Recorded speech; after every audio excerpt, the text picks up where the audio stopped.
Este curso efectivamente se desarrolla durante el día de hoy y esperamos, y luego les diremos, pero que podamos seguir desarrollando y poder seguir en contacto con Ivana Quialba en una segunda parte del curso para poder desarrollar más contenidos. Ivana Quialba es profesora y licenciada en Letras por la Universidad Nacional del Litoral y doctora en Letras por la Universidad Nacional de Córdoba en la especialidad de Literaturas Clásicas. Actualmente se desempeña como profesora titular interina de las asignaturas de Literatura Griega y Latina, Griego 1 y 2 de las carreras de Letras y Filosofía de la Universidad Nacional del Litoral. Fue becaria postdoctoral del CONICET y actualmente es investigadora de esa institución. Su área de investigación se centra en las diferentes narrativas ficcionales griegas, producidas bajo el Imperio Romano, los procesos creativos de mimesis y retoriqué, y la influencia escolar de los progimnásmata en autores de la segunda sofística. Sus estudios incluyen la indagación filológica, la crítica y edición textual, y la práctica de la traducción, como lo demuestran sus últimas publicaciones. Ha participado y participa en diversos proyectos de investigación nacionales e internacionales en torno a la influencia sofística y retórica en la prosa griega imperial. Fue directora y codirectora de proyectos de investigación centrados en el saber retórico sofístico y su influencia en diferentes textos literarios, filosóficos e historiográficos. Ha publicado numerosos artículos y capítulos de libros en ediciones nacionales e internacionales, y es compiladora y coautora de diversos libros, entre ellos la edición bilingüe del Encomio a Helena del año 2013, que tuvimos la fortuna de que pudiera dar una charla muy interesante para los alumnos de nuestra facultad del año pasado, y En defensa de Palamedes, de Gorgias, que es la publicación más reciente que estuvieron presentando, si no me equivoco, en la Feria del Libro. Así que bueno, es un placer, reitero, presentar este curso. Agradecemos profundamente la participación de la doctora Quialba en este dictado de cursos, de este, también repito, ciclo de cursos breves que organiza nuestro Centro de Estudios Helénicos. Sin más, le doy la palabra. Bueno, muchas gracias. Gracias a todos los que están presentes. Veo varias caras de colegas queridas. Bueno, nada, en principio, antes de empezar, agradecer sinceramente al Centro de Estudios Helénicos por la invitación, a Claudia Fernández, a Pilar Fernández de Agustini, a Manon, porque bueno, estas instancias son una oportunidad para compartir y poder difundir y charlar y pensar junto a tantos colegas los temas que a veces nos ocupan meses solos en un escritorio, ¿no? Entonces, bueno, por eso muchísimas gracias. Voy a compartir pantalla, ustedes me dirán, ¿se ve bien? Se ve perfecto, muy bien. Bien.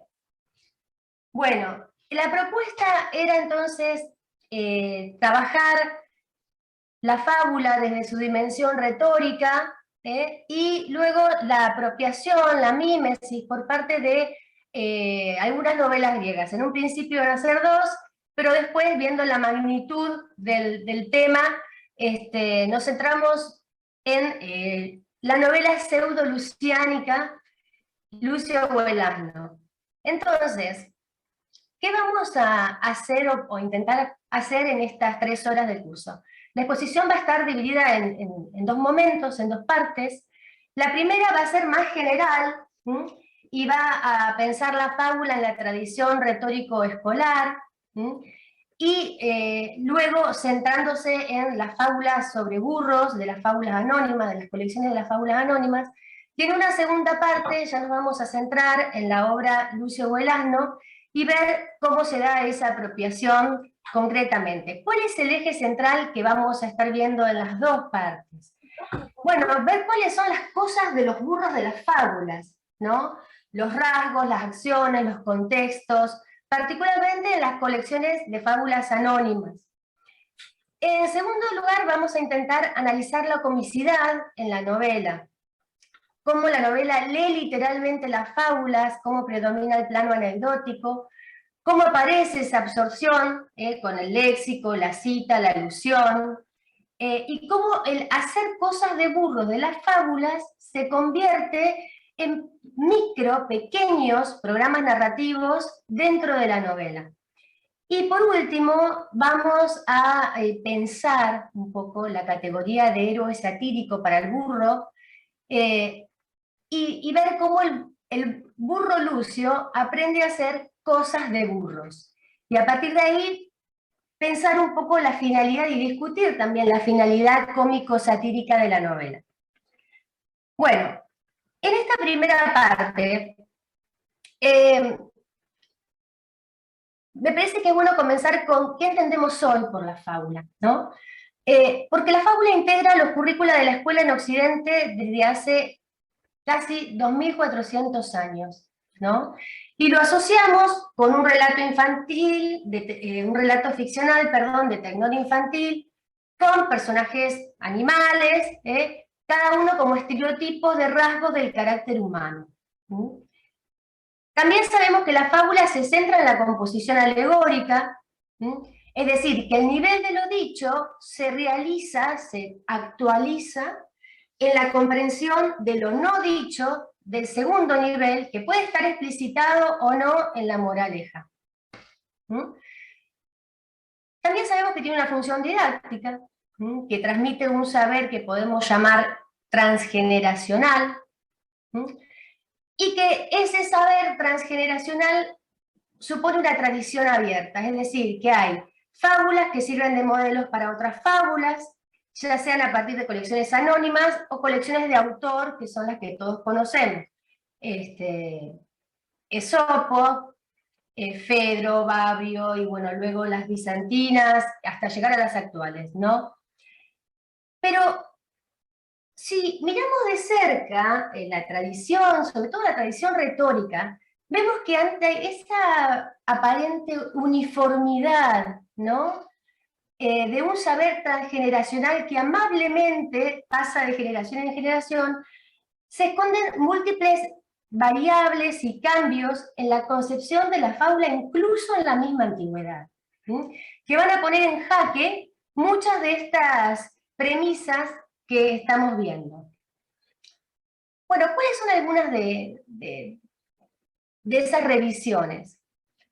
Aproximadamente llegan del mundo antiguo grecorromano 600 fábulas que están reunidas y compiladas por Rodríguez Sagrados en el tercer tomo de Historia de la Fábula Grecolatina.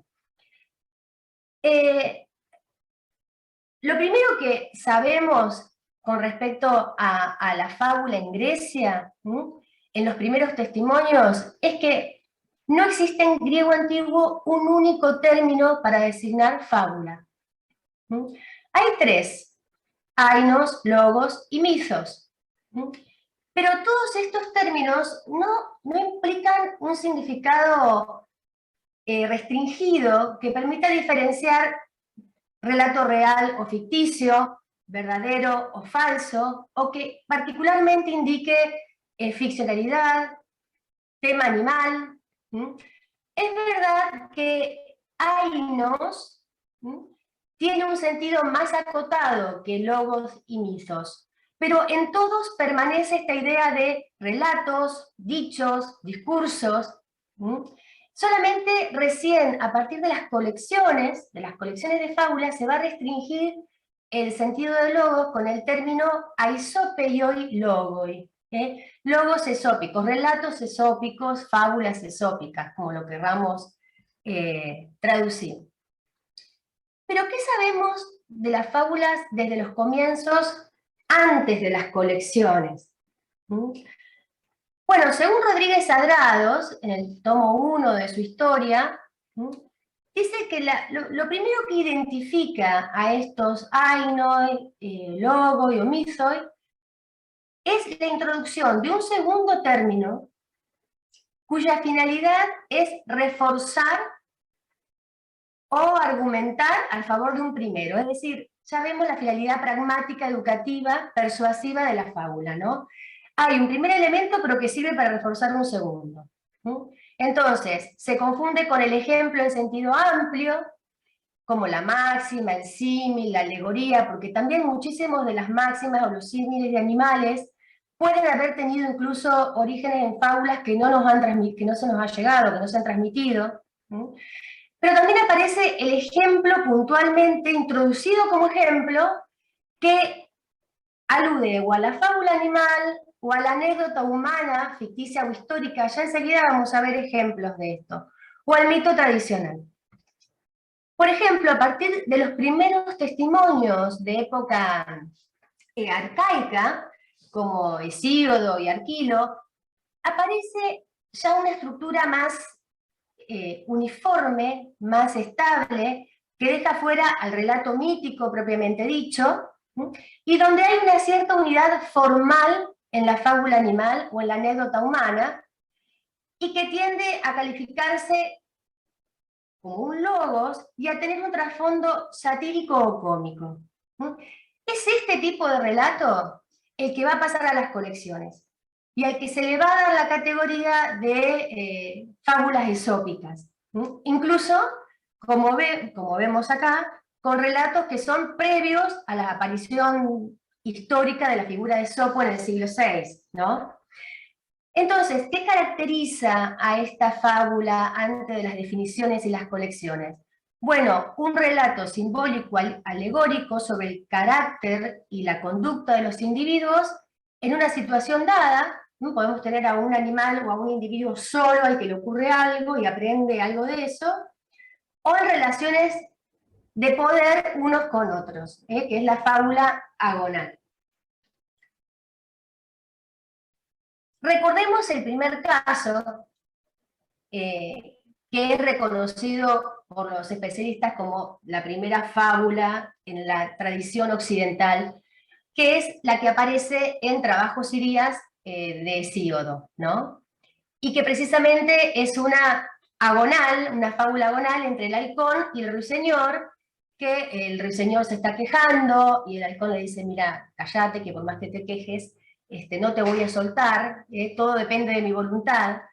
Bueno, en esta primera fábula ya aparecen definidos los rasgos distintivos del género en su plenitud.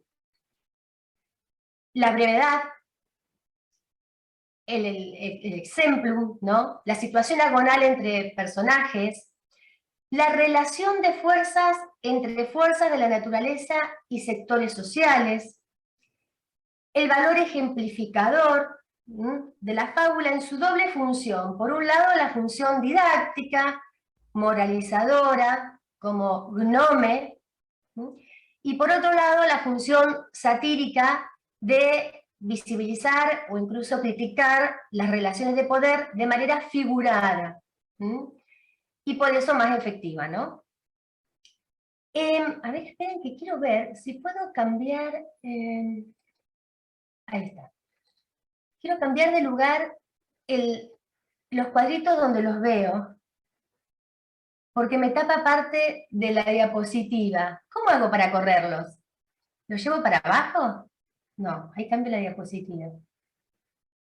Bueno, minimizo un segundito para poder leer, después en todo caso abro un espacio para preguntas y demás, y ahí los veo a todos. Muy bien, entonces, la alegoría animal, en esta primera fábula que encontramos como tal, presenta ya la violencia entre individuos y adopta el punto de vista de los débiles. Se prioriza el consejo sobre la astucia, la envidia, la soberbia, la imposición del interés propio frente al otro. Entonces, en un mundo altamente estratificado, donde incluso tenemos la esclavitud como condición social aceptada, la desigualdad de fuerzas toma su equivalente en las reglas de dominación de la naturaleza y en los eslabones de la cadena, que casi nunca cambian su orden, ¿no? Entonces, se fijan estereotipos fácilmente reconocibles: el halcón devora al ruiseñor, el lobo se come al cordero, y el burro siempre trabaja hasta caer muerto. Esos son como algunos de los estereotipos que fácilmente son reconocibles. Muy bien, ahora, ¿qué empieza a pasar con la fábula y la circulación de la fábula en el periodo clásico? Las fábulas se aprendían de memoria. Es decir, que antes de las colecciones fijadas por escrito, como la de Demetrio, en época helenística, ya existían colecciones de fábulas transmitidas oralmente o por escrito. Eso no podemos tener la seguridad. Por ejemplo, tenemos algunos testimonios, ¿no? Uno aparece en Aves de Aristóteles,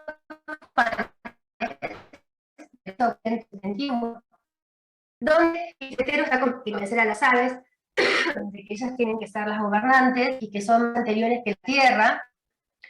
Y entonces las aves le dicen, pero de la tierra también. Y él le dice, bueno, claro, lo que pasa es que vos sos ignorante y no has recorrido a Esopo. O a Aesopon pepatecas. Es difícil cómo traducir, porque pepatecas, que viene del verbo pateo, tiene esta idea de ir una y otra vez, recorrer, andar con minuciosidad, transitar, y bueno, no explica exactamente de qué naturaleza era ese recorrido. No importa, lo que sí sabemos es que ya circulaba una colección de fábulas de Esopo que se aprendían de memoria. Por ejemplo, en la traducción de Gredos directamente dicen, has leído Esopo, no has leído Esopo. Otro de los testimonios aparece en Sócrates, en el Fedón, donde apenas empieza el texto, Sócrates está esperando la muerte, ¿no? Ya tuvo el juicio, y entonces dice que está haciendo poemas, poniendo en verso fábulas que él se acordaba de Esopo, ¿no? Y dice, como yo me sabía algunas, entonces evidentemente había ya grupos de fábulas que se transmitían, que se memorizaban, y que cuando eran usadas, bueno, en Aristófanes hay muchos rastros, ¿no?, de fábulas de Esopo. Evidentemente, cuando se usa en un espectáculo es porque se espera que el público la reconozca. Entonces, ya en el periodo clásico, los usos de las fábulas son mayormente tres. Bueno, lo que vimos, el uso del ejemplo, ¿no?, por otros géneros, el uso de colecciones didácticas incluso antes de Demetrio, pero ya después con Demetrio, los cínicos, las colecciones escolares, y un tercer uso, del cual no siempre se habla, que era el gusto por la fábula como relato de entretenimiento en banquetes u otras reuniones sociales, ¿no?, donde la gente se aprendía fábulas para contar en algún momento, como nosotros contamos un chiste. Con respecto a los burros, ya vamos a ver que los burros en realidad aparecen como personajes de fábula con más fuerza en época helenística.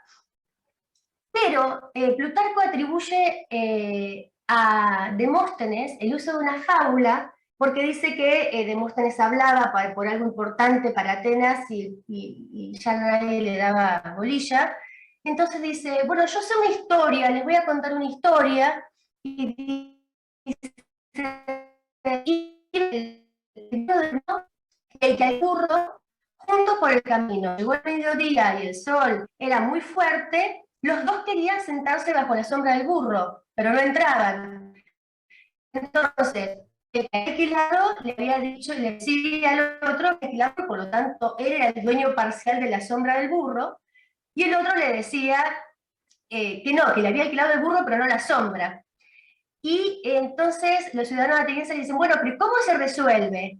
y dice, y no sé, pero el burro se debe estar preguntando porque a ustedes le interesa tanto su sombra y no las cosas importantes de las que estamos hablando. Entonces, la anécdota, que en realidad está muy discutida la atribución, a veces aparece atribuida esta fábula no a Demóstenes sino a otros oradores. Lo importante es que Demóstenes capta la atención con este relato, y demuestra de alguna manera el gusto que existía en Atenas por la transmisión de los relatos esópicos. Entonces, ya en el periodo clásico vemos que la fábula tiene esta doble función de ser, por un lado, un relato ficcional, generalmente de tema animal,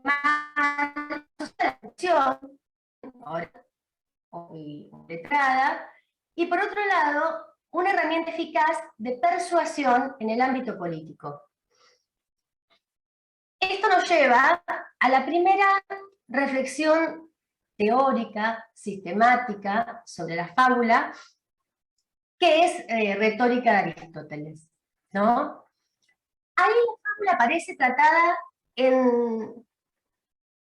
como aquellos argumentos que producen creencia por persuasión, es decir, hay una relación entre el ejemplo y el entimema, que va a ser tan importante para la filosofía aristotélica, ¿no? Y dice Aristóteles, con respecto al ejemplo, que en griego es paradigma, se distinguen dos especies. Una que refiere un hecho que ha sucedido antes, y la otra lo inventa.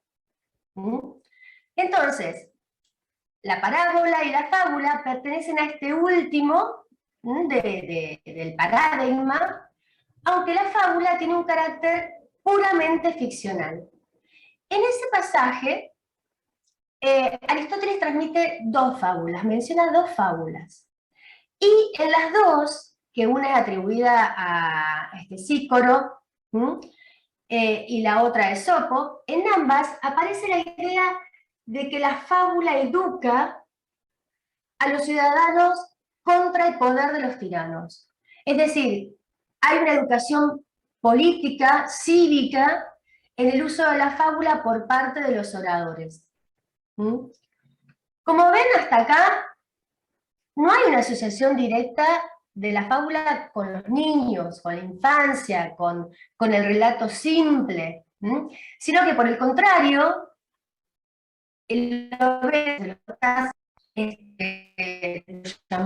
de poesía épica, pasando la oratoria, siempre con una función fuertemente ejemplarizadora y educadora desde un punto de vista cívico. Para Aristóteles las fábulas son apropiadas para los discursos políticos porque, dice Aristóteles, siempre es posible encontrar una fábula semejante a lo que se quiere argumentar. Otra vez, la fábula es subsidiaria de algo que se quiere demostrar que no es la fábula en sí misma, ¿no? Y dice, y si uno no encuentra, bueno, puede componerla. Siempre hay que ver desde la semejanza. Entonces, al valor gnómico, didáctico, y a su rol en la educación política se enfatiza la tradición abierta del género. Lejos de encerrarse sobre sí mismo, el cuerpo fabulístico se adapta y se amplía indefinidamente. En palabras retóricas actuales, se puede decir que no se persuade por demostración lógica, sino por razonamiento analógico figurado. Y por eso hay que reconocer una semejanza, y esto implica una actitud de pensamiento. Entonces, la fábula, además de entretenimiento y de captar al espectador o al oyente, es una estrategia de pensamiento cognitivo para la comprensión de un objeto extradiscursivo, que requiere de la capacidad figurativa de la fábula para ser visualizado, comprendido, asimilado. Muy bien. Pero ya ahí, cerquita de Aristóteles, unas décadas después, sí tenemos la primera colección de fábulas de Occidente, que es la de Demetrio. ¿Y esto por qué? Porque desde la época precisamente posclásica, las fábulas, los refranes, los dichos, se empiezan a transmitir en antologías. Se copian una y otra vez, ya sea en formas métricas o en prosa. Luego de la prosa pasan nuevamente a formas métricas, y así sucesivamente, como ya lo veíamos en el pasaje del Fedón. Y lo que se da, en primer lugar, con respecto a la fábula, es la antología en prosa de tradición peripatética. Demetrio de Falero es este discípulo de Aristóteles, quien reunió y publicó la primera colección que contenía unas 100 fábulas en prosa, hacia el 300 aproximadamente antes de Cristo, y es la fuente principal de las colecciones posteriores, las helenísticas, las imperiales, las bizantinas, que esas sí se han transmitido, ¿no? No nos llega la de Demetrio, pero nos llegan las que son la fuente, de la cual Demetrio es la fuente. La más antigua de estas otras colecciones que sí nos llegan es la augustana, que está fechada hacia el siglo V aproximadamente, y se continúan en los grupos de colecciones en prosa de época bizantina, la vindobonense y la prusiana. Ya vamos a hablar un poquito más de esto. Entonces, esta última, la prusiana, fue la que constituyó la fuente principal de conocimiento de la fábula antigua durante la mayor parte de la época bizantina. El uso escolar que empieza a aparecer de la fábula, que es en esta época, se extiende por la simplicidad del léxico y la sintaxis, y por el valor ético, gnómico, implícito en las narraciones. Muy bien, entonces, desde la época clásica lo que sabemos es que se fijan modelos de composición retórica. Los ejercicios sofísticos son un ejemplo, las colecciones de fábula son otros. En época helenística se extiende la educación escolar. Se han encontrado papiros con testimonios de ejercicios de declinación de nombres, y seguido, o del otro lado, fragmentos de fábula que tienen errores de escrituras, errores en las letras, lo que da también idea de que las fábulas eran dictadas, y que el que aprendía y estaba en el proceso de alfabetización a veces confundía una letra por otra. Entonces, es recién a partir de esta época, de la época helenística hacia la imperial, cuando la fábula sí se empieza a asociar a la infancia. ¿Y esto por qué sucede? Bueno, porque ya sabemos que para la época imperial la educación estaba dividida en 3 niveles. En 3 niveles básicos, pero si esto ya estaba establecido para la época imperial, significa que se había formado antes. Entonces, en esas 3 etapas había como conocimientos impartidos muy claros. En la primera parte se enseñaba las declinaciones, el alfabeto, bueno, todo a partir del gramatistés. La educación letrada después seguía en un segundo nivel, donde se daban ejercicios de composiciones breves, útiles para cualquier tipo de discurso, a cargo de un gramaticós.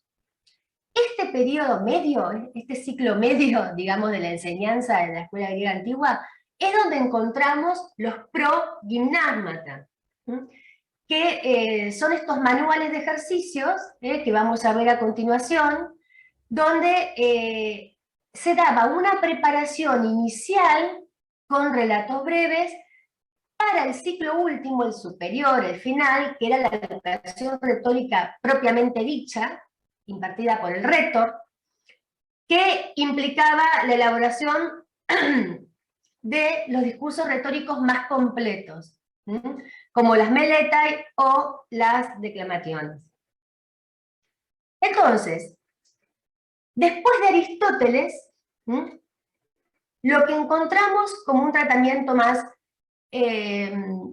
definido, sistematizado de la fábula son los progimnásmata. La función entonces escolar pedagógica de la fábula procede de época helenística y cuando se forman las colecciones, porque aparte las colecciones también se forman para enseñar, entonces hay ahí un círculo, ¿no?, donde las colecciones van teniendo cada vez más una intencionalidad didáctica, aunque hay colecciones que mantienen... no es que haya colecciones escolares y colecciones literarias, esto es algo que discute a grados y que se lo discute a Hartrat, que es uno de los editores de la fábula, junto a Perry y demás. Según a grados no existían colecciones orientadas directamente, al menos hasta época imperial. Pero sí se puede decir que algunas colecciones hasta de autor, por ejemplo la de Babrio, aparecen después en progimnásmata, o en colecciones de fábulas para enseñar, y que algunas fábulas que vemos en los manuales más orientados a los progimnásmatas, después aparecen desarrollados en fuentes literarias. Lo que sí sabemos es que para el siglo I después de Cristo, ya teníamos estos manuales de ejercicios retóricos, y que se van a continuar desde el siglo I al V y después en época bizantina. Los que han llegado hasta nosotros son, el primero es el de Teón, luego el Pseudo-Hermógenes, Astonio, Nicolao o Nicolás, y el comentario de Astonio por Juan de Sardis en el siglo IX.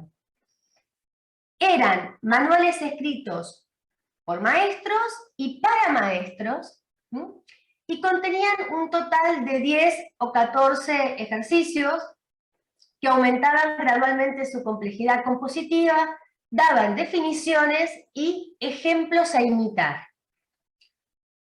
En realidad todos estos ejercicios, que incluían, por ejemplo, la fábula, pero también el relato, la greia, en tanto anécdota, la éfrasis, la tesis, el koinostopos, todos estos pequeños,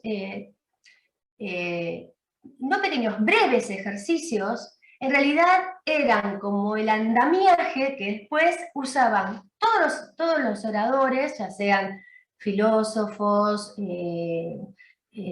historiadores, biógrafos, escritores de ficción, todos se alimentaban de esos mismos ejercicios para producir después sus escritos. Muy bien. Entonces, acá tenemos un ejemplo de esta alternancia del léxico, ¿no?, del vocabulario.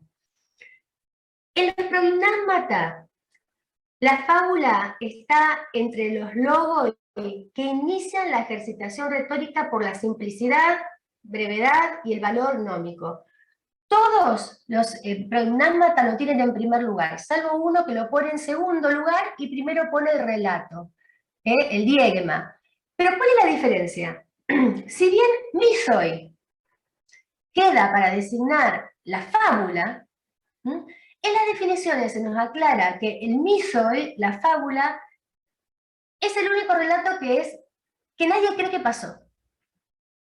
En cambio, en el diégema, en el relato, entran tanto los relatos míticos como los relatos historiográficos, porque dicen los autores de progimnásmata, son relatos de las cosas que efectivamente sucedieron o que se cree que podrían haber sucedido. Esos son los relatos míticos.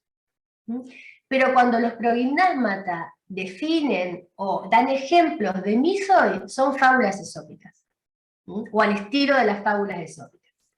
Entonces,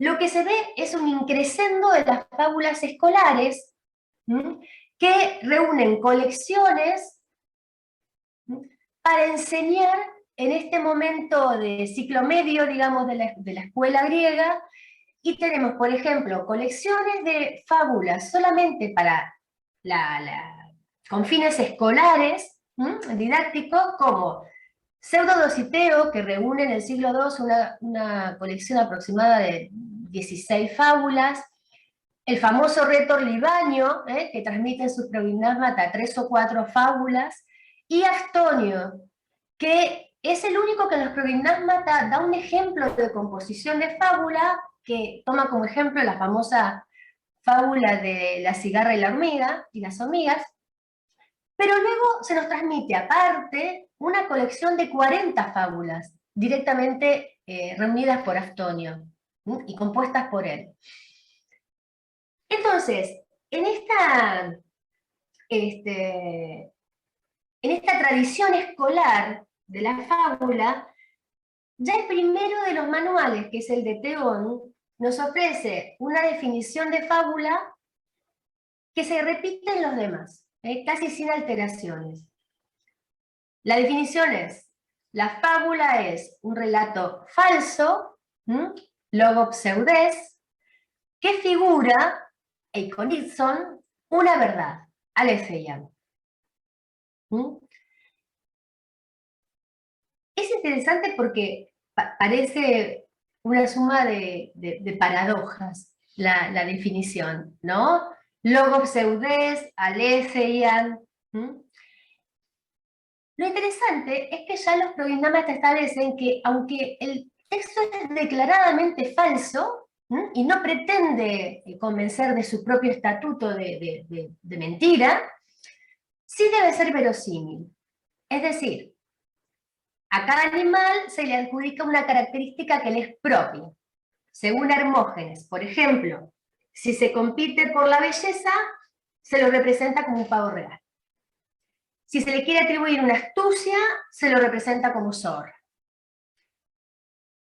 Pero bueno, dice, este esquematismo puede ser cambiado. Las fábulas siempre muestran el inverso de lo que ellas mismas predican. Entonces uno puede innovarse, dice él, haciendo que el asno sea sagaz o la zorra necia, dice Theón. Bueno, acá ya vemos que el progimnásmata está integrando fábulas de las colecciones de Demetrio, y de la preaugustana, pues decir, la augustana del siglo V, de la preaugustana, porque ya vamos a ver que hay una sola fábula donde el asno es realmente sagaz.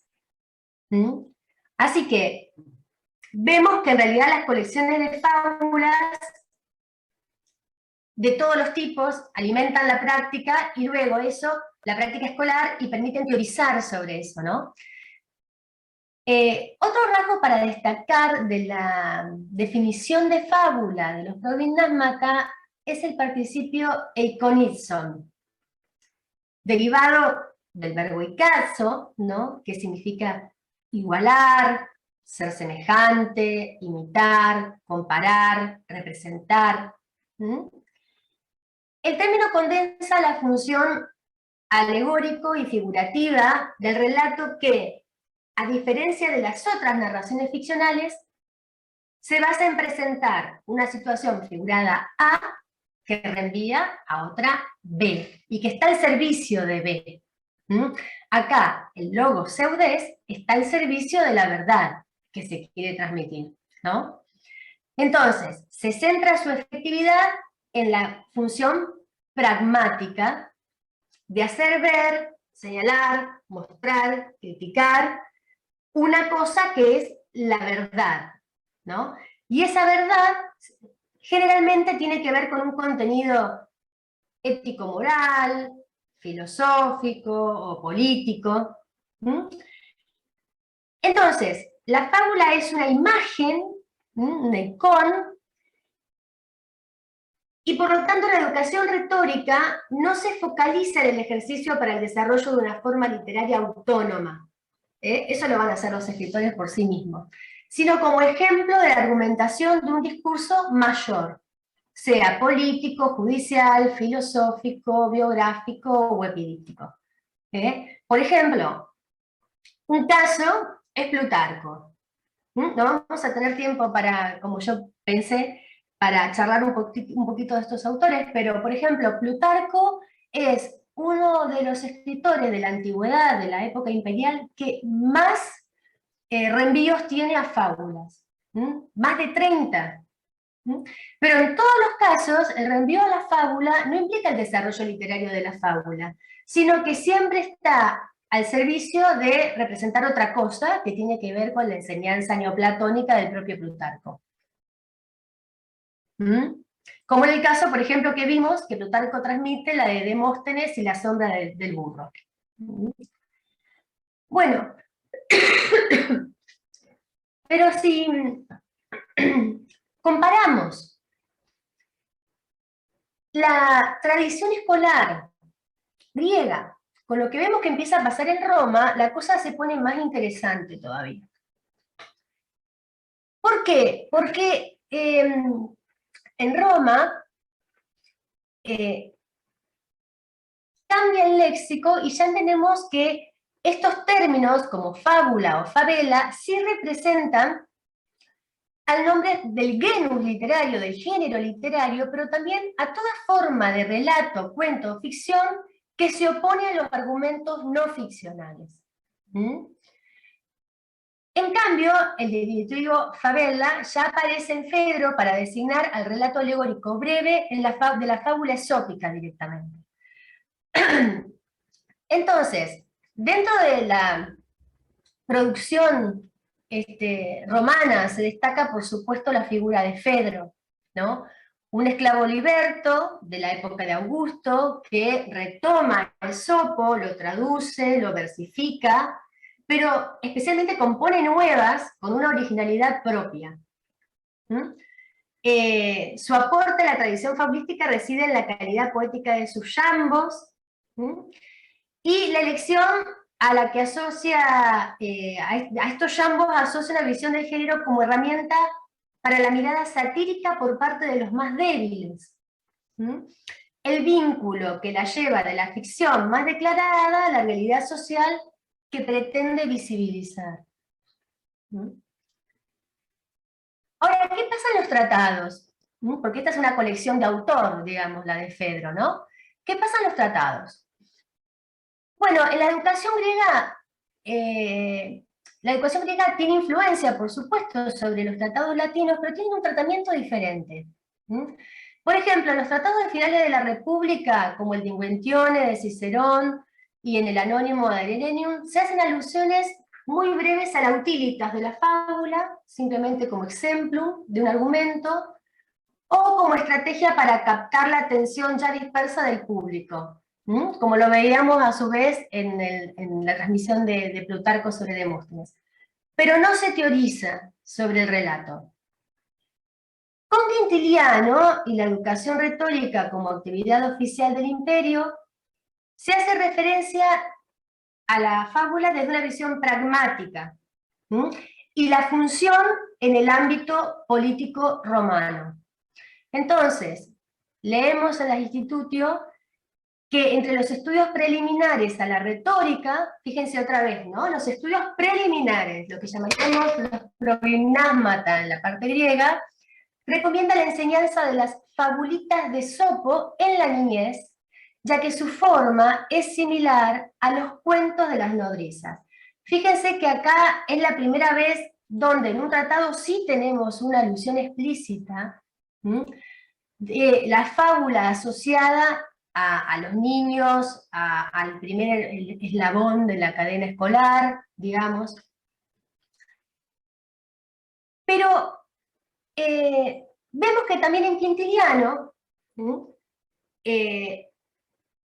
no, como dijimos, no da definición, no da ejemplos concretos, hay todo un tema de por qué no cita a Fedro, si no lo conoció o si no lo consideraba un escritor por venir de estratos sociales inferiores, bueno, en fin. La cuestión es que en este enfoque que da Quintiliano sobre la utilitas de la fábula, la formación retórica, da un ejemplo, pero de situación, no un ejemplo de fábula, ¿no? Y dice, también aquellas fabulitas que aunque no tuvieron su origen en Esopo, son, sin embargo, muy famosas por el nombre de Esopo, suelen encantar principalmente los corazones de aldeanos y personas no cultas, quienes escuchan con la mayor sencillez esas cosas inventadas, y cautivados por su encanto, dan fácilmente asentimiento a los que deben este deleite. Según se nos ha transmitido, también Menenio Agripa consiguió reconciliar a la plebe con los patricios al contarles aquella conocida fábula de los miembros humanos puestos a conspirar unidos contra el vientre.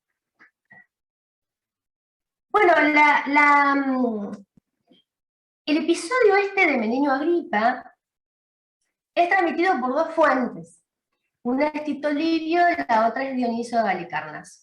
No tenemos tiempo ahora para entrar, pero sí es un pasaje muy importante de la historia política romana. Por ejemplo, a partir de esta reconciliación que logra Menenio Agripa, aparece el tribuno de la plebe en el Senado. Pero sin embargo, la presentación que hace Quintiliano es interesante porque muestra una perspectiva minimizada del género, en primer lugar respecto al público al que va dirigida, en segundo lugar respecto al argumento al que recurre, ¿no? Y en tercer lugar respecto al tipo de persuasión, que no es demostrativa, sino por placer, por encantamiento. Además, la denominación de rusticus de los oyentes no solo refiere a la gente campesina sin instrucción, sino que conlleva una diferenciación retórica. Se enfrenta a la urbanitas o la latinitas como modelo de corrección del uso del latín en los centros urbanos, donde están las escuelas de retórica también, ¿no? Entonces, lo que es interesante es que Quintiliano cita el caso por su efectividad en la resolución de conflictos políticos a favor del Senado, sin aludir al efecto pedagógico del relato en sí, como por ejemplo lo veíamos en Aristóteles, o a su importancia en la educación política de la plebe. Tampoco la focalización se inclina hacia el beneficio del sector menos favorecido o a la obtención de un favor de ambas partes. Esto puede pasar porque quizás Quintiliano da como supuestas estas consecuencias, pero no las incluye, ¿no? Del ejemplo lo que se deduce es la rusticidad de la plebe, lo fácil de la persuasión y el poder retórico del patricio en favor del sector más gobernante, ¿no? Con más poderoso. Perdón. Entonces, simplemente con el ánimo de problematizar aquellas ideas previas que teníamos sobre la fábula y del saber transgeneracional, el peligro que implica esa visión no histórica de la enunciación de la fábula es que borra las circunstancias de enunciación. Entonces, en época imperial tenemos estas dos caras de la moneda, de la transmisión de la fábula por diversas vías. Si bien existe una tradición oral y escrita, como vimos en Fedro, de los sectores más perjudicados, que de alguna manera critican a la sociedad y al principado, por otro lado, como ejercicio retórico de las escuelas bilingües, la enseñanza de la fábula permitía homogeneizar un mensaje moral impartido a la élite educada hacia los jóvenes de la élite, precisamente, futuros miembros de la vida política al servicio del imperio. Entonces, me parece que esta doble cara de la transmisión de la fábula, lo que pone el acento es sobre las condiciones de enunciación y de composición de una fábula, que es precisamente lo que no deja ver esto de la transmisión transgeneracional. Y se puede ver claramente, por ejemplo, en los eplimitios y los promiquios que aparecen en algunas de las colecciones tardías.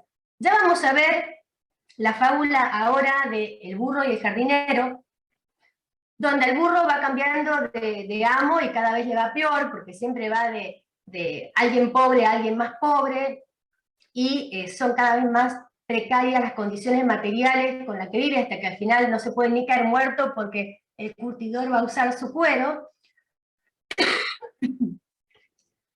Y el Epimitio dice, el relato muestra que los sirvientes prefieren a sus primeros amos, principalmente cuando entran al servicio de otros. Como si el problema estuviera en que los esclavos o los sirvientes piensan que todo tiempo pasado fue mejor, y no fueran las condiciones materiales a las que son expuestos, ¿no? Entonces, me parece que evidenciar las huellas de la composición y apropiación de las fábulas tiene que ver con esto de que lo universal es, como diría Bárbara Casén, siempre lo universal de alguien, ¿no? Y que ver eso nos permite acercarnos a las condiciones históricas, sociales, ideológicas de producción de las fábulas, pero también al lugar de la fábula en la historia del pensamiento, ¿no? Y de elaboración de las ideas. Y con esto nos vamos ya directamente sí a las fábulas que nos interesan, que son las fábulas de burros, de las colecciones anónimas. ¿Qué son las colecciones anónimas? O fábulas anónimas, como se las conoce. Bueno, consiste en prosificaciones de fábulas yámbicas y coliámbicas que tuvieron lugar seguramente en época helenística hacia el siglo II, y que luego fueron retransmitidas, reescritas una y otra vez, y que incluye 3 grandes colecciones. Una de finales de época antigua, como es la augustana, y las otras 2 bizantinas, la vindobonense y la cruciana, ¿no? La cruciana deriva en gran parte de la vindobonense, por lo tanto no se sabe exactamente la datación, pero sí se establece que tiene que ser posterior al siglo VI, que es donde sí está ubicada y datada la vindobonense. La mayoría de las fábulas cínicas, en verso de época helenística, se transmiten en estas colecciones de fábulas anónimas. Y donde se percibe en la prosa los rastros de versos yámbicos y de coliambos usados por los poetas desde época arcaica hasta Babrio, ¿no? Y que también son retomados por los cínicos. Entonces, estas fábulas de influencia cínica tienen un fuerte valor satírico. Los animales que son asociados a rasgos de carácter humano, o que representan estereotipos de sectores sociales identificables. El tirano y el poderoso, asociados a animales predadores, como el águila, el león, el lobo. El codicioso, el que está en un sector intermedio y siempre trata de sacar provecho, el zorro, o la zorra, y el esclavo, que casi siempre está representado por el burro. Entonces, del corpus de fábulas con burros que transmiten las fábulas anónimas, que son 307 en total, 25 tienen al burro como protagonista o como objeto paciente que no puede hacer nada del accionar de otros. De este corpus, de estas 25 fábulas, se pueden extraer cualidades y situaciones que configuran la representación del animal, del burro, ligado a una serie de posibilidades narrativas. Un rasgo común es que se trata de situaciones donde el burro interactúa con otro, es decir, de las fábulas de la colección anónima, de las colecciones anónimas, todas son situaciones agonales. En otras colecciones que no integran a las fábulas anónimas, sí tenemos burros en una situación particular solo, sin interactuar con otro, pero en las que llamamos esópicas, que vienen de esta colección de fábulas anónimas, siempre hay una interacción, un agón con otro, sea otro animal, un humano o un dios. De ese imaginario narrativo se desprenden algunas constantes atribuidas al burro como estereotipo de un carácter y se configuran determinadas posibilidades alcanciales. A los burros les pasan generalmente las mismas cosas. Muy bien, ahí tenemos el corpus de cuáles son las fábulas donde aparecen burros. De todas estas fábulas, por supuesto no vamos a ver todas, seleccioné unas pocas que nos permiten ver y empezar a intuir, a reconstruir cuál es entonces ese mundo simbólico, ese imaginario en torno al burro. La primera, la 84, el asno, el gallo y el león. Un león entró al establo donde están un gallo y un asno con la intención de comerse al burro. Pero por el ruido el gallo canta y espanta al león. El burro cree que él lo espantó, persigue al león y este finalmente lo devora. La 93, el burro juguetón y su amo. El hombre jugaba con el perro, el burro envidioso quiere hacer lo mismo y le da una patada al dueño, este irritado lo golpea y lo ata en el pesebre. La 173, los sacerdotes mendicantes. Unos sacerdotes tenían un burro al que cargaban con cosas y de tanto cargarlo se murió. Lo desollaron y con su cuero hicieron panderos. Al preguntar otros sacerdotes por el burro, respondieron que se había muerto y ahora recibía más golpes de los que aguantó en vida. Bueno, como ustedes ven en estas tres fábulas, lo vamos a ver después, ¿no? Ya aparece parte del vocabulario representativo del burro. Por ejemplo, Aflios, en la 84, desgraciado, y Anoetos, insensato, irreflexivo. Luego, en la 93, paio, el verbo paio, que es golpear precisamente. Bueno, después vemos que hay como lugares a los que suele estar el burro, Epaulis, en el primer caso, en la 93, Fatne. Y otra de las acciones características del burro es dar patadas, lactizo. Muy bien, en la 173 también dentro de este vocabulario las palabras más representativas es el cansancio, copos, los burros siempre están cansados, siempre tienen hambre, y siempre reciben golpes, plegué. Muy bien, 190, el burro y el jardinero. Esta es la que habíamos leído el Epinitio antes. El burro, que al servicio de un jardinero comía poco y sufría mucho, le pidió a Zeus cambiar de dueño. Luego, con el alfarero, llevaba demasiada carga, entonces invocó nuevamente a Zeus. Por último, trabajando para el curtidor, comprende que le convenían los dueños anteriores, porque con este, si moría, no iba a tener ni tumba. La 191, el burro que acarrea sal. El burro, cargado con sal, se cayó en el río. Al disolverse parte de la carga, viajó más liviano. En otra ocasión, cargado de esponjas, creyó, Oyomai, que podría aliviarse y resbaló con intención al río, pero resultó lo contrario y por el peso se ahogó. La 192, el burro y la mula. El burro y la mula viajaban con mucha carga. Cuando llegaron al monte, el asno le pidió a la mula que llevara parte de su carga, pero ella se negó. El burro de cansancio se despeñó y reventó. El dueño entonces puso en la mula la carga del burro y también su piel después de desollarlo. La mula se arrepintió de no haber cedido antes y de tener que llevar después toda la carga del burro y al burro. Bueno, y las últimas. El burro que llevaba una estatua.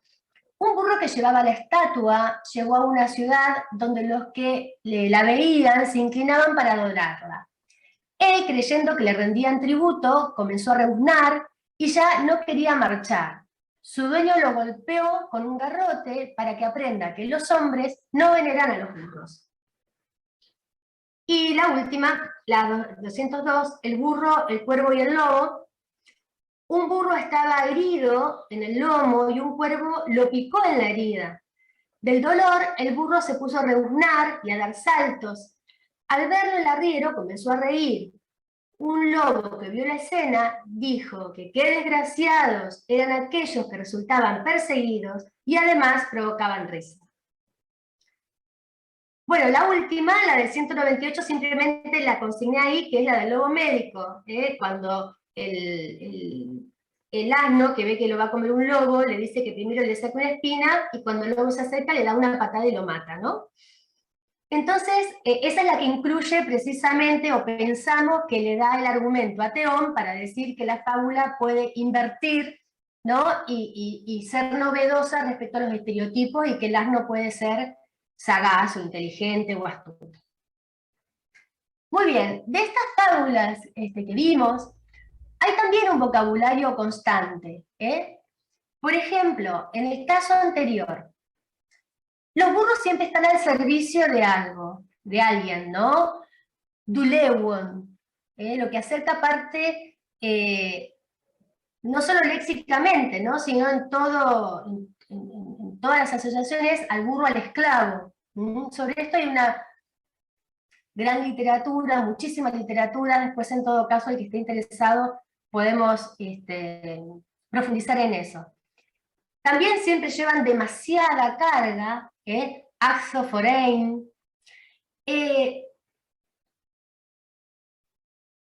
También en la 192 están cargados con muchas cosas, gomos, ven que después se repite abajo, gomos. Y en las últimas, bueno, se repite lo que pueden hacer los asnos, ¿no? Rebuznar, oncaomai, otra vez recibir golpes, payo, con garrotes, ropalón. El tema de que siempre están lastimados o heridos, gelcos, otra vez rebuznar, oncaomai, y que son desgraciados, áfidos. Entonces, para ir cerrando esta primera parte, ¿qué rasgos semánticos y esquemas narrativos podemos deducir de estas 8 fábulas que yo les traje en representación del grupo de 25, ¿no? Lo que vemos es que en 23 de las 25 fábulas de asnos, las situaciones llevadas a cabo o padecidas por los burros pueden agruparse todas en 2 categorías. Solamente en 2. En la primera, el asno reúne connotaciones negativas como animal de condición despreciable por otros, o porque él mismo pretende para sí cualidades que no le son propias, ya sea por engrimiento, envidia o necedad, queda en evidencia su propia insensatez. Entonces, se trata del motivo de la anoia, de la insensatez, frecuente en las fábulas de tradición cínica. El resultado puede ser el ridículo, aunque generalmente termina comido, golpeado, muerto, a causa de sus propios errores. En este primer grupo entrarían, bueno, todas esas fábulas transmitidas por Hausrat y algunas de las que vimos, ¿no? Por ejemplo, la primera que leímos. Muy bien. La segunda de las características es que el asno da visibilidad a las condiciones de violencia a la que es sometido en su relación con otros, ya sea por su lugar en la cadena alimenticia de la naturaleza, o por el maltrato al que es sometido en las labores humanas. Sufrir, ser golpeado, ser comido, morir, ser desollado, reventar. Deviene siempre un hecho que es consecuencia del accionar y del poder de otros sobre su cuerpo. En este segundo grupo se encuentran otras 4 de las que estuvimos viendo. No me detengo ahora porque las vamos a retomar después. Entonces, ¿cuáles son las constantes de esas 2 situaciones generales? Uno es el tema de las leyes de la naturaleza y el destino de cada ser. Es ignorancia pretender ser otra cosa. Segundo, las jerarquías de poder son inalterables o inmodificables. En el caso del burro, el sometimiento al poder de otros es constante, ni siquiera cuando le piden a Zeus logran un cambio. Junto a estos temas aparece el de la resignación, pero todos constituyen parte de las enseñanzas de procedencia cínica. Por eso el burro es, de alguna manera, uno de los animales representativos de la filosofía cínica y incluso se supone que la mayoría de estas fábulas fueron inventadas por los cínicos. Entonces, la primera serie deja en evidencia un vicio o defecto de carácter individual, la insensatez. El burro es considerado despreciable por eso, porque no acepta su propia naturaleza, ¿no? En la segunda serie, la representación se desplaza al plano social. Los atributos de los animales pueden ser asociados a sectores claros. El burro es el esclavo. Es en esta línea donde se destaca el valor satírico de la fábula y su denuncia de las relaciones desiguales e inalterables de poder propias de una sociedad altamente estratificada, como la del mundo antiguo, donde la esclavitud era una práctica legítima, ¿no? El vocabulario relativo a la violencia física a la que es sometido el asno es constante y acotada. Yo elegí simplemente 7 fábulas, pero si lo hubiera extendido a las otras 25 vemos aparecer los mismos verbos, los mismos adjetivos. Entonces, dicho léxico y la condición de esclavo ha fijado la asociación entre el sometimiento al que es obligado como fuerza de trabajo el burro, tanto como el esclavo, y esa identificación ha sido expuesta muchas veces en la literatura antigua, incluso en las propias fábulas, con el léxico y demás. Entonces, para cerrar esta primera parte, y si quieren abrir un momentito a preguntas o a ideas, ¿qué podemos saber hasta ahora de lo que vimos sobre las fábulas de asnos? En primer lugar, que reúnen motivos de la tradición cínica. La insensatez, la resignación, la visibilidad y explicitación de las relaciones sociales de poder son algunos de los motivos asociados a los burros de las fábulas. Esta tradición cínica ha sido extendida directamente a la novela a la que vamos a ver ahora en la segunda parte, que se llama Lucio o el asno. Rodríguez Sagrados, en su trabajo sobre la tradición cínica en las fábulas esópicas, en una conferencia que dio en Buenos Aires, dice sobre el asno, Lucio o el asno y el satiricón, ¿no? Dice lo siguiente: se trata de personajes de los más bajos estratos de la sociedad, los que pasean en sus viajes y en su vida su espejo al tiempo deformante y realista por delante del rostro de la sociedad. Los defectos, ambición, ignorancia, lujuria del establishment, quedan así puestos de relieve. Los pícaros o el asno hacen, en cierto modo, el papel del filósofo cínico, del verdadero sabio. Bueno, esta afirmación de Sagrados es como un poco el punto de partida para la segunda parte. Cómo estos asnos, esclavos, ignorantes, insensatos, explotados, ¿cómo llegan a convertirse en la representación del filósofo cínico en esta novela de Lucio o el asno? Bueno, nosotros vamos a adelantar como una hipótesis posible. Y es que los asnos del corpus fabulístico son, como dijimos, envidiosos, necios, presumidos, sufrientes, pero no son curiosos. Y tampoco, movidos por la curiosidad, buscan saber qué es lo que define a Lucio, al personaje Lucio, en la novela. Entonces, esta diferencia significativa de este burro que quiere saber, que tiene curiosidad, ubica a Lonos en una tradición que, nutriéndose de la fábula esópica, asimilando el léxico y los programas narrativos, Sin embargo, se aparta de ella hacia otros caminos narrativos de experimentación que son propios de la novela sofística. Bueno, hasta acá,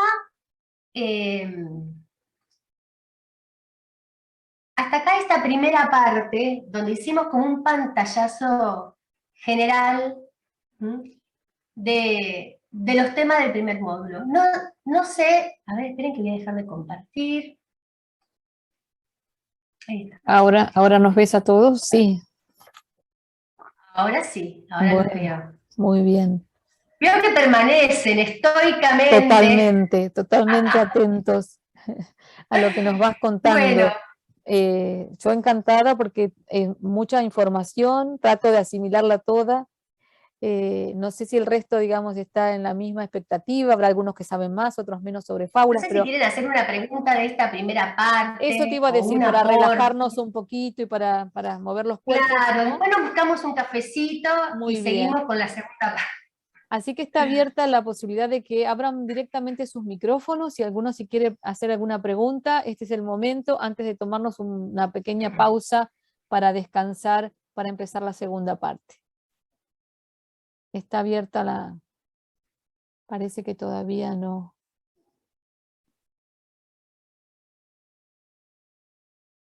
En el chat también, si ustedes quieren y prefieren usar el chat, aquí vemos algunos. A ver, alguien dice aquí, Mariana Villa dice, estuvimos muy atentos. Sí, nos ha pasado a todos. Y mucha información, Iván, así que también, ¿no?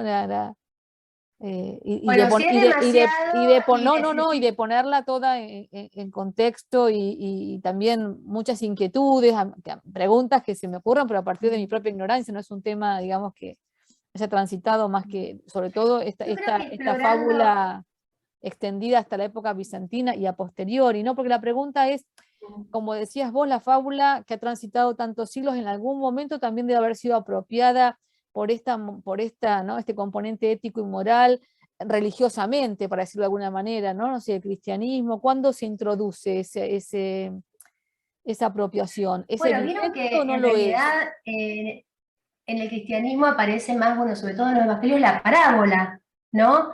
Y en la parábola casi nunca aparecen animales, porque claro, como dice Aristóteles, en la parábola son hechos reales o posibles. Entonces el sembrador que tira la semilla y una crece, la otra no, y demás, son situaciones diferentes a la de la fábula, donde la fábula nunca pretende persuadir sobre su propio estatuto de ficción, es decir, asume la ficción, asume el pseudos, y desde ahí construye.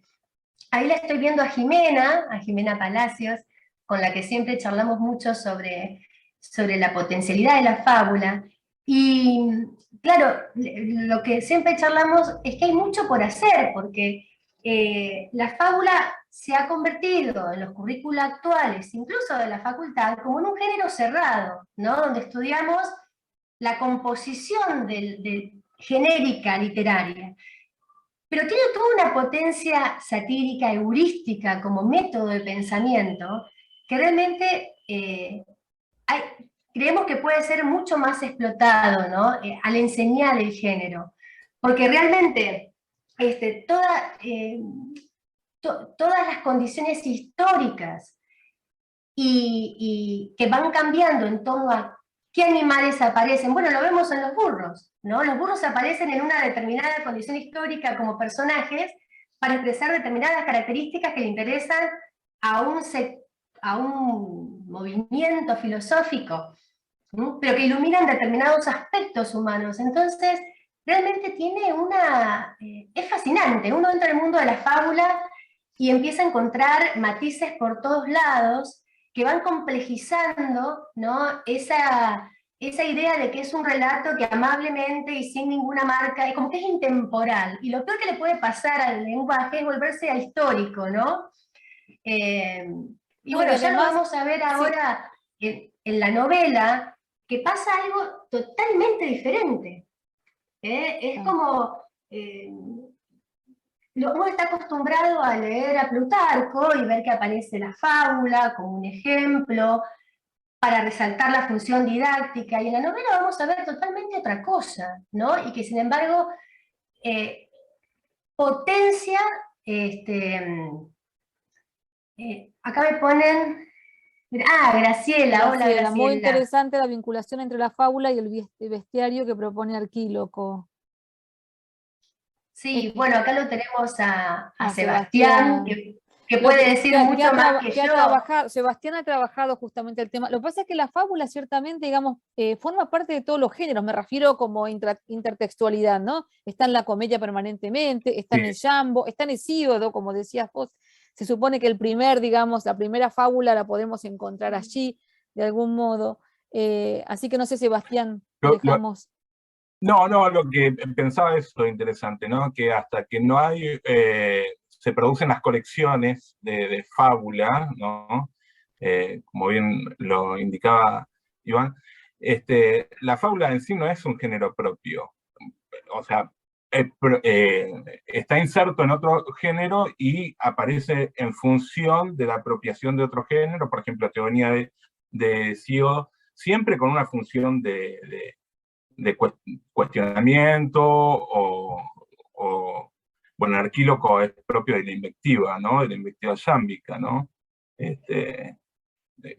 Esa es la apropiación, o sea, cada género es como que se apropia con de determinadas características propias del género, ¿no?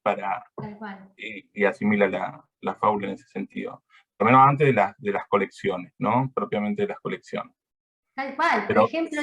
súper interesante y súper completo, Ivana, realmente. Bueno, pensaba en esto que decís, que la fábula siempre aparece adecuándose incluso, no solamente a la enseñanza o a la idea de persuasión que se quiere imponer del género que la asimila, sino que incluso, bueno, no sé, Claudia, a lo mejor vos tenés algún dato más preciso que el mío, pero buscando antecedentes de esta fábula que le dice Pistetero a las aves, encontré que se supone, digamos, que no fue transmitida, que no se sabe nada de esta fábula, que no aparece en ningún lugar de una transmisión indirecta. Yo tengo la hipótesis de que Pistetero se la está inventando en el momento para convencer a la ave de algo que quiere él y que es absurdo, ¿no? Como si hubiera un uso paródico ya de la fábula en Aristófanes, lo cual no sería... No sería extraño como se parodian los oráculos y demás, ¿no? Digamos que podría hacerlo. Lo que siempre, digamos, hay que ver hasta qué punto está completa o incompleta, porque lo que suele suceder cuando se citan fábulas en Aristófanes es que están muy incompletas. Me refiero que dice, como le sucedió al águila cuando... Claro. Entonces, es decir, que si no se conoce ese contexto no funciona. Con lo cual, uno debe dar por descontado que la fábula circulaba y era muy conocida, porque no se la recupera completa. ¿Se entiende lo que digo? Digamos, es apenas una referencia a la situación y a los personajes. Entonces, bueno, por eso siempre necesitan una nota a pie, ¿no? En las traducciones, porque si no, no funciona para nada.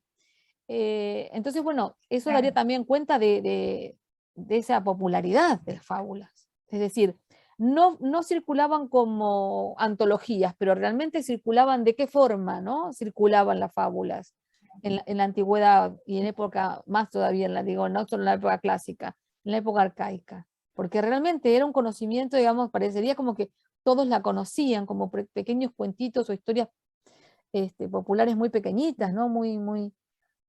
Sí, de poca extensión. Sí, y como ya en la de periodo clásico hay como una evidencia de que las fábulas se transmitían ya en pequeñas colecciones, ¿no? Que se aprendían de memoria. Claro. Entonces, es casi inseparable, digamos, la aparición de la figura de Sopo con ya la generación de determinadas colecciones de fábulas, bueno, por supuesto que no nos han llegado, ¿no? Pero que evidentemente circulaban. Porque esto que dice Pistetero, no has transitado Esopo, no has recorrido Esopo, habla ya de un corpus esópico, ¿no? Y eso desde ya. No sé si hay alguna otra pregunta o en el chat mismo. Graciela por ahí que nos ha mandado el chat, por ahí quiere intervenir con vos. Y yo no la veo a Graciela, pero supongo que la imagen anda... Pasa que es tanta gente que no puedo ver más que 3 o 4 por ahí arriba. Recién se la vio. Aquí la veo, veo que está, sí. si alguien quiere intervenir. Bueno, si quieren hacemos una pausa para un Bien. cafecito, yo voy a tomar un poco de agua. Muy No bien. sé cuánto decís, Claudia. No, eso 10 decidilo vos. minutos. Mira, yo tengo 17:29. Voy a parar la grabación para que volver a hacer luego una segunda. Decinos, yo voy a dejar inclusive, de todas maneras voy a dejar prendida la, aunque silenciado y sin cámara, voy a dejar que soy la anfitriona, lo dejo esto prendido. Para quienes quieran desvincularse, luego los tendré yo que volver a vincular. No sé cuántos minutos querés dejar de pausa. 10 minutos para hacer Listo, menos 20. un cafecito. Menos ¿Eh? 20, menos 20. Muy Aquí bien. Graciela nos dice que tiene intermitencias de internet. Sí, yo tampoco lo tengo muy bien hoy, internet. Espero que no se caiga.